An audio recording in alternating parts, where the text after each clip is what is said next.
Before Minh left the village that night, an old woman stopped him near the road, and she gave him a warning he wouldn't understand until much later.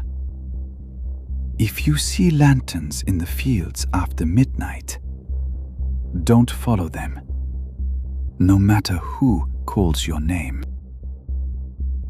Northern Vietnam, late 1970s.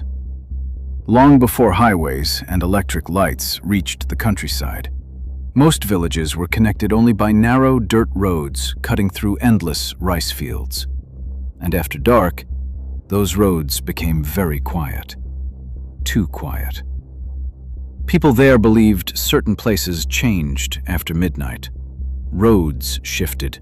Voices traveled where no one stood. And sometimes, markets appeared where no market should exist. Minh was 23 years old when he first heard those stories. But like most young men, he laughed at them. That night, he was returning home after visiting relatives in another village several miles away. He had stayed too long. By the time he reached the fields, rain was already falling. The road turned to mud beneath his bicycle tires. The fields around him disappeared behind thick fog. And for the first time that night, Minh realized he was completely alone. Then he saw the lights, far ahead in the darkness, warm orange lights moving through the rain. At first, he thought it was another village, but as he got closer, he began to feel something was wrong. Because he had traveled this road his entire life, and there was never a market here. Yet somehow, a crowded night market stood in the middle of the empty fields. Wooden stalls lined the muddy road. Lanterns swayed overhead in the rain. Steam drifted from pots of boiling soup. Old women sold vegetables beneath faded umbrellas. Children ran between the stalls, laughing softly. Everything looked normal. That was the worst part. Nothing looked frightening. Nothing looked unnatural. But Minh immediately noticed something he could not explain. No one in the market seemed wet. Not a single person, even though rain poured around them. As he walked deeper into the market, the conversations around him grew quieter. People stopped talking when he passed. Some stared at him silently. Others lowered their heads as if avoiding eye contact. And none of them blinked. Not once. An elderly woman sitting beside a food stall raised her hand slowly. "You look tired," she said. "Sit." Her voice sounded distant, like it came from somewhere far away. Minh hesitated. Every instinct told him to keep walking, but the smell of hot broth filled the cold night air, and he realized he hadn't eaten since morning. So he sat down beneath the lantern light. The woman placed a bowl of noodles in front of him. Steam rose slowly into the darkness. But something about the food bothered him immediately. The broth had no smell, no heat, no movement. It looked real, but felt strangely lifeless. Then Minh noticed another detail.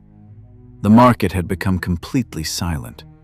No footsteps, no chatter, no insects, only the sound of rain. And every person in the market was staring directly at him. A little girl stepped beside his table.